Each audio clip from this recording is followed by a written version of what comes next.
I had to make a few more guitar hangers for my collection, but when I went to print out the template, my printer was broken again. So I had this weird idea that could be really useful and save a lot of time whenever I needed to make a template. See, I recently got this cheap laser engraver. It's a Pergear LaserStorm S5, and while it certainly isn't powerful enough to cut through inch-thick wood like butter, it can certainly burn some wood. So I started out by downloading the PDF template for my guitar hanger and then loading it into Lightburn, which is a laser cutting software. Now we could just throw some paper under the laser, cut out the template, and then stick it to our project, but I've got a better idea.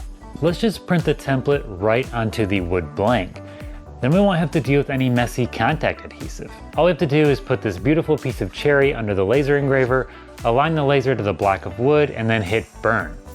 Setup for this project only took a couple minutes and burning took maybe 60 seconds or so. Next, I'll use the bandsaw to cut out the part staying as close to the template line as possible, and then just use the belt sander to bring everything to the final size.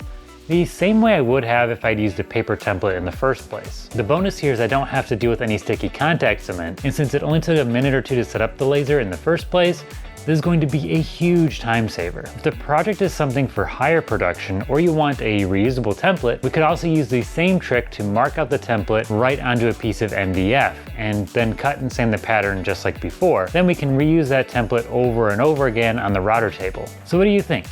Any other clever uses for the laser that you want me to try out? Let me know in the comments down below and I'll see you in the next one.